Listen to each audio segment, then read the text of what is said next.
Ya estamos de regreso aquí en Educarte, Voces por la Educación. Muchas gracias por continuar con nosotros. Estamos transmitiendo en vivo desde las instalaciones de Vox 103.3 FM, por supuesto la mejor señal radiofónica de Morelia. Y como ya escuchamos, llegó el momento de I Love Art, para lo cual ya está con nosotros el joven pianista Sebastián Márquez. Sebastián, buenas tardes, bienvenido. Hola Cintia, buenas tardes. Y bueno, sigue con nosotros la doctora Stephanie Lachino, con quien cambiamos un poco el tema después de hablar de este ámbito de la medicina, de la salud, de la educación para la salud. Pues ahora Fanny va a compartir con nosotros su lado artístico. Sebastián. Así es, Cintia, demostrándonos una vez más que siempre es importante darle prioridad a esta parte prácticamente anímica que nos otorga la música en nuestra vida diaria. Y tan necesario es eso como el día de hoy hablar de la pieza con la que hemos empezado, este pequeño fragmento del no confundible inicio del legendario concierto de cello de Elgar, en este caso bajo la batuta del legendario director de orquesta Daniel Barenboim y la ya trascendental chelista Jacqueline Dupré, quien sin duda marcó un antes y un después no únicamente en cuanto a la ejecución del instrumento en sí, sino también en cuanto al papel que la mujer adquiere arriba del escenario. Yendo un poco más rápido, repasando la agenda cultural que hay pronto en Morelia, tenemos que ya estamos prácticamente en espera del Festival Internacional de Cine de Morelia, que se va a dar del 10 de octubre al 17 de octubre, como ya lo pudimos también comentar en el fragmento pasado. También una gran felicitación de parte de todo el equipo de Educarte I Love Art para la maestra Carolina Pavia, quien inaugurará su exposición en el Centro Cultural Clavijero el próximo 17 de octubre. Posteriormente ya tenemos Festival de Música de Morelia, ya están a la venta los boletos y bueno, toda la ciudad está tapizada en carteles de todo tipo de festivales, porque Morelia se viste de cultura y también se viste de festivales. En este caso, hablando de música, tenemos el Internacional de Música Miguel Bernal Jiménez y aparte tenemos el Internacional de Órgano, que se dará del 28 de noviembre al 7 de diciembre. Y es esto un poco el resumen de todas las cosas que tenemos para hacer, obvio, sin involucrar a todos los demás eventos culturales que se dan en distintos espacios de la ciudad. Así es, una ciudad, hay que decirlo, cada vez con mucha más actividad, con muchas más opciones para apreciar, disfrutar, aprender, conocer, bueno, arte. Hay mucho arte, tenemos mucho por hacer, mucho por ver, y pues hay que darnos esa oportunidad de hacerlo, Sebastián. Así es, Cintia, justamente. Y ahora sí vamos con nuestra super invitada, Fanny. Hola. Hola, muchas gracias. Quisiera comenzar por hacerte una pregunta medio rara, pero muy importante y la más difícil de contestar para todos, yo creo. Y es, ¿por qué haces música? Bueno, todo se remonta a cuando yo iba en el jardín de niños. Ajá. Había algo ahí en el jardín de niños llamado la estudiantina pequeña. Hicieron una especie de audición, yo no quedé. Mi mamá fue a hablar con la maestra, le dijo, oiga, ¿qué onda? Mi hija no quedó, yo quiero que participe. Participé. Después de eso, en las primarias en las que estuve, participé en los coros. Ajá. Y bueno, mi papá tenía un amigo, muy buen amigo, llamado Don Juan, el cubano. Él se compró un violincito italiano. Él quería aprender a tocar el violín, pero no tenía tiempo. Y le dijo a mi papá, oye, yo oigo que tú hablas de tu hija, que le gusta la música. Y yo, pues, o sea, ni en cuenta, ¿no? La verdad es que lo hacía nada más por distraerme. Y mi papá le dijo, sí, que no sé qué. Le dijo, pues te voy a regalar el violín para ella. Y le regaló el violín. Y hago un paréntesis aquí, una amiga me dijo una vez, te regalaron el compromiso. Y no lo veo así, no lo veo como un compromiso. Creo que me regalaron una parte súper importante y esencial de lo que es mi amor a la música, al arte y en general a lo que me apasiona, ¿no?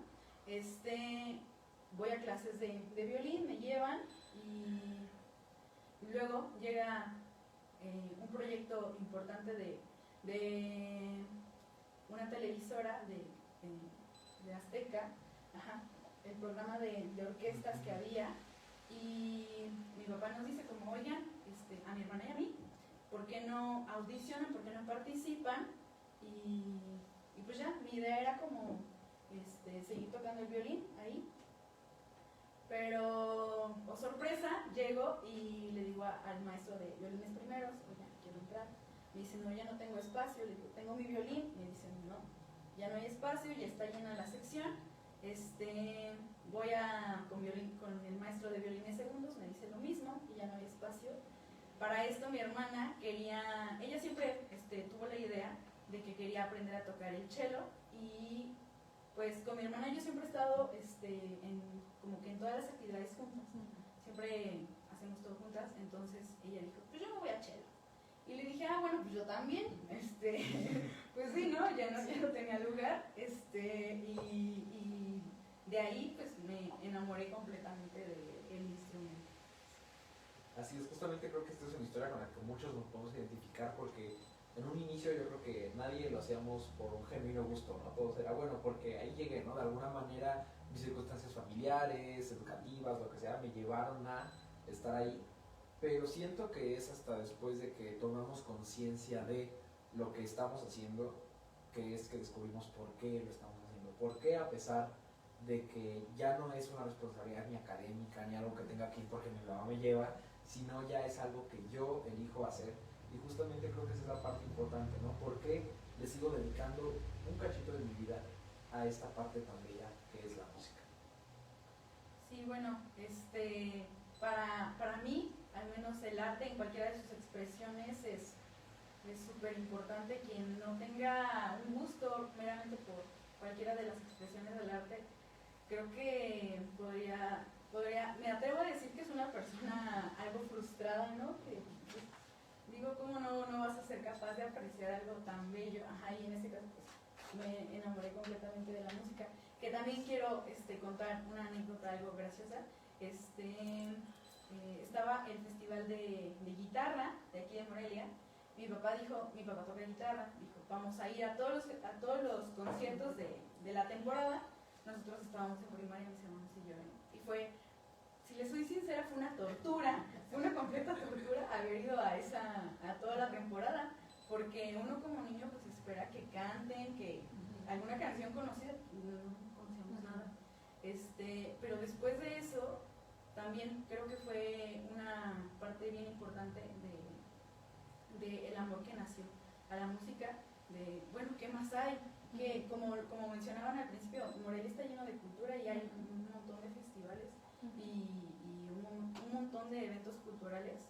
Entonces fue que empezamos a buscar más, a asistir a este tipo de eventos.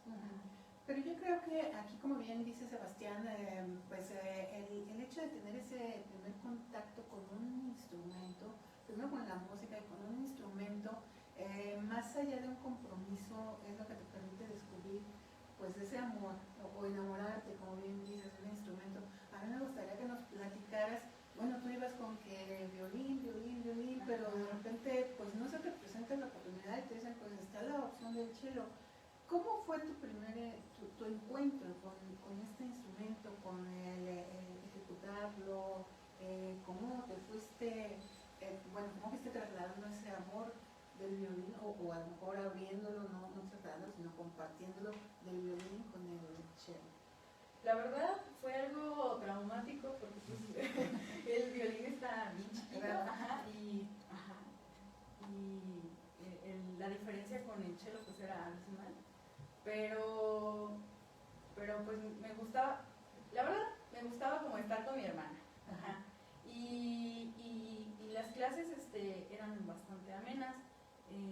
Ya con el paso del tiempo pues fue que iba disfrutando cada vez más la presencia como tal del instrumento, y algo que sí completamente me atrapó es que la vibración de un cello es súper diferente a la de un violín, o sea, se siente algo completamente distinto.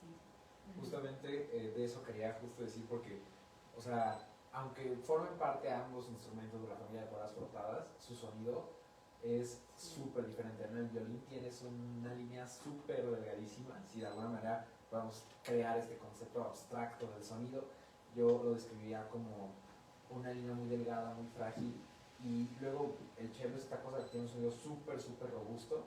Entonces justamente ese contraste que te da, Y aparte, sumando que ambos instrumentos tienen una dificultad técnica, me imagino que es súper fuerte. Yo no he tenido la oportunidad de aprender a tocar ninguno de los dos, pero pues por ejemplo en una guitarra tenemos trastes, pero en este tipo de diapasones no tenemos absolutamente ninguna indicación más que la oreja para poder saber dónde hay que pisar la cuerda. Después esta parte de coordinar el movimiento con el arco, que también es un movimiento completamente antinatural, el hecho de estar moviendo así la mano y manejar estos ángulos de una forma tan precisa, porque con tantito que agarras de la otra cuerda ya se manchó el sonido. Entonces es ir practicando y puliendo constantemente esto, que siento que de cierta manera, aún siendo prácticamente un hobby, tiene mucha repercusión, las horas de práctica que hay que tener, la constancia, la disciplina, porque al final el instrumento y la música exigen eso, ¿no? Exigen este tiempo de práctica y esta dedicación. Sí, claro. No, cuando recién inicié, la verdad es que sonaba horrible. Yo dije, no, yo esto no voy a poder. Era completamente diferente la manera de agarrar el instrumento, el tipo de apoyo que se necesitaba simplemente para hacer que una nota sonara era diferente. El movimiento del arco, como lo mencionas, era diferente. Pues la verdad es que no estaba como tan avanzada con el violín, pero pues ya estaba acostumbrada a mi instrumento. Y sí, o sea, me costó trabajo hacer que mi instrumento sonara. Yo le agradezco a mi maestro la paciencia que me tuvo. También le agradezco las veces que me gritó, porque pues eso me hizo como querer echarle más ganas. Sí, justo, sí, creo que eso es algo que todos los que hemos pasado por nuestro de música podemos compartir. El hecho de que muchas veces, a lo mejor, cuando estás ahí en la clase, sí dices, ay, o sea, esto está muy intenso, ¿no? Pero ya después, justamente agradeces eso, porque al final es cuando te das cuenta de que eso fue lo que te fue formando como persona, y a lo mejor no fue la forma más sana de alguna forma de aprenderlo, pero también ligando esta parte de tener una figura fuerte, una figura de autoridad como guía en este camino, y aparte tener un buen manejo de las emociones, un buen trabajo de introspección siempre. Creo que eso hace el binomio perfecto para poder tener este desarrollo óptimo en la música, no únicamente cuando se trata de las cosas profesionalmente hablando, sino simplemente de hacerlo porque nos gusta, ¿no? Precisamente, como decía María Callas, ¿no? No hay razón para la ópera, en este caso no hay razón para la música, ¿no? No tengo que tener un concierto en puerta para poder disfrutar el hecho de practicar. No, sí, yo me acuerdo que llegaba con mis papás y les decía, me gritaron, o con mi hermana, no, es que nos gritaron bien feo. Y pues ya de repente pues nos reíamos, pero eso la verdad sí me ayudó bastante, y lo traspolo al área médica, que de repente me gritaban también feo en el hospital, y me decían mis amigas, oye, ¿por qué no lloraste? Y yo, porque voy a llorar, me gritaban también mis clases de música desde que estaba chiquita, pero pues, o sea, no, la verdad es que no lo veía como algo. Pero, justamente eso que comentas, siento que es una de las herramientas más padres que nos otorga la música. Y bueno, desconozco cómo funcionan otras disciplinas, también en el deporte, por ejemplo, conozco que se da mucho eso. El hecho de tener estos maestros tan mano dura, como lo digamos normalmente aquí en México, de cierta manera nos ayuda, bueno, por lo menos a mí personalmente me ayuda a aprender una lección súper valiosa, que es el hecho de que no podemos controlar cómo actúan los demás, pero sí podemos controlar cómo actúan las acciones de los demás sobre nosotros, ¿no? Es decir, yo no le voy a decir a un maestro que no me grite, pero yo puedo trabajar dentro de mí para poder aprender a asimilar eso, a reconocer eso, y a que no me afecte de una forma negativa, ¿no? Justamente siento que también esto te ha servido mucho, ¿no? Como lo comentas. sí, claro, pues es aprender también a separar. Dentro del salón de clases es una cosa, y ya saliendo es algo completamente distinto. Y eso también nos decía nuestro maestro, el maestro Carlos Cantú. Nos gritaba de pronto bien feo, y después nosotros pues, nos sorprendíamos, porque saliendo era como de vénganse, les invito a un jugo. Y nosotros, ajá, ¿qué le pasa? ¿Qué dice? Uno es bipolar. Sí. Oye, Fanny, yo te quisiera preguntar, ¿cómo se llama tu hermana? Se llama Fátima, le mando saludos. ¿Sigue tocando también ella? Sí, también. Bueno, muchos saludos a Fátima, y de haber sabido que han crecido con este aprendizaje de la música, que si no hubiéramos invitado también, pero le mandamos un afectuoso saludo. Y a mí me gustaría preguntarte, ahora que mencionas esto de que no le encontrabas el sonido a tu cello en tus primeros intentos y demás, ¿cuándo es el momento en el que tú sientes que ya interpretas una pieza y te sientes, bueno, yo no sé de música, no interpreto música, pero yo, como yo lo siento cuando lo escucho, yo me imagino que ustedes cuando logran una pieza limpia, bien, a su entera satisfacción, ¿cómo lo viviste? ¿Qué momento fue? No, pues me hubiera gustado decir que en mi tercera, cuarta, quinta clase, ¿no? Pero No. la verdad es que pasó mucho tiempo, muchas escalas, muchas horas de estudio, de práctica, y pues cuando llega el momento, pues sí, se disfruta, creo que también a veces somos muy exigentes con nosotros mismos y a lo mejor por muy bien interpretada que esté la pieza o por más o menos bien interpretada que esté, no... Siempre te estás Sí, cuestionando. como que algo, como que queda... Justamente llegar a este punto de realización con la obra y hecho de decir estoy contento con esto es algo que es, bueno, yo diría que prácticamente imposible de lograr porque siempre va a haber algo que digamos esta nota está mal o esto no me gustó tanto o hubiera hecho esto en lugar de así, pero justamente, y quiero que ahorita tú me digas cómo tú percibes esta parte, creo que otra lección súper importante que la música nos da es esta parte de la perseverancia y el hecho de saber esperar y saber que las recompensas no vienen luego, ¿no? Porque justo como lo comentas, ¿no? O sea, hay personas que a lo mejor esperan que después de 3 años de clases ya sea todo lo máximo, ¿no? Pero después de 3 años y después de 20 y después de 40 y después de 100 años de estar tomando clases, es la misma historia de seguir practicando escalas todos los días, arpegios todos los días, ejercicios, después, bueno, no sé si en ese instrumento, yo siempre me he imaginado esto, que por ejemplo en el violín viene muchísimo dolor de espalda o algo así, no sé por qué, siempre que un violinista pienso que le duele la espalda, pero justamente, o sea, esta parte de que nunca se acaba el trabajo, o sea, siempre hay algo que seguir trabajando y nunca se llega a este punto donde podemos decir, ya lo sé todo. Sí, claro, siempre hay escalas que hacer, como dices, siempre hay algo que perfeccionar, algo que mejorar. Y eso también lo comparo con mi carrera, con el área médica, que pues, nos vamos a caer un montón de veces y vamos a fallar varias veces, pero pues hay que seguir perseverando y hay que seguir echándole ganas. Pues sí, el hecho de a veces sacar un sonido bien feo del instrumento, pues nos hace querer superarnos.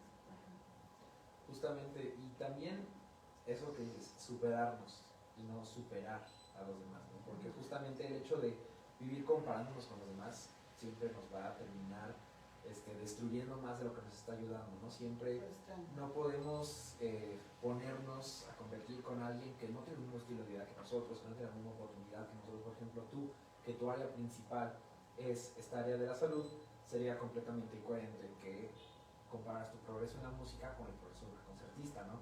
Porque lógicamente las condiciones son abismalmente distintas y también el tiempo que se dedica a esa vida es muy distinto. Entonces justamente, y esto es algo que siento que es lo más importante dentro de la música para poder mantenernos cuerdos de cierta manera, y es el hecho de no compararnos con los demás, porque muchas veces vemos niños de 4 años que están tocando lo que nosotros llevamos tocando después de tanto tiempo de estar aprendiendo esto, y es de caber, o sea, ¿qué está pasando, no? ¿Y por qué se da esto? Claro, no nos vamos a comparar con niños asiáticos que nacieron con el instrumento pegado, pero pues sí, es